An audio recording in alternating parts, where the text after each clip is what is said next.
Саламатсыздар ма, құрметті оқушылар. Бүгін біз алгебра 7-ші сынып 6-37-ші есепті шығарамыз. Бұл жерде екі бөлшекті қосу қажет. Ортақ бөлім А бар, мына А бар, сонда А түседі. Б және С бар, Б, С түседі. Сонда ортақ бөлімге А, Б, С түседі. А, Б-сын А, Б-ға бөлсек, мұнда С қалады. А, Б-сыны А, С-ға бөлсек, мұнда Б қалады. Енді С мен X-ті көбейтеміз, С, X болады. Қосу Б мен X-ті көбейтеміз, Б, X болады. Сонда бізде міне осы түрдегі бөлшек шығады екен. Қосатын болсақ, енді екіншісін шығарамыз. Екіншісі бізде А бөлінген XY азайту Б бөлінген XZ. Енді X екеуінде де бар, сондықтан X аламыз, және YZ біреуінде бар, біреуінде жоқ, сондан ортақ бөлімге XYZ болады.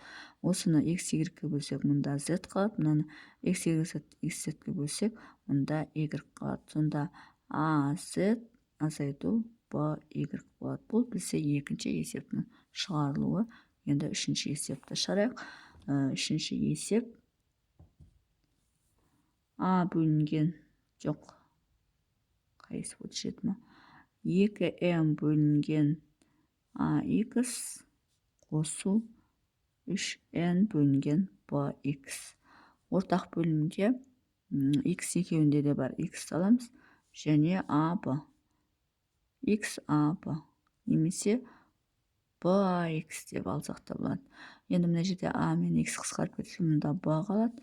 Мұнда BX қысқарып кетіп, мұнда А қалады. Сонда 2BM қосу 3AN. Осы түрдегі бөлшек шығады екен. Төртінші 5A бөлінген MN азайту 3B бөлінген MP. Ортақ бөлім екеуінде де M болғанда M түседі. N мұнда жоқ, N, мұнда NP. Сонда MNP болады. MNP-ны MN-ге бөлсек, мұнда P қалады. MNP мен MNP қысқарып, мұнда N қалады. Енді көбейтеміз. 5AP. 5AP азайту 3BN.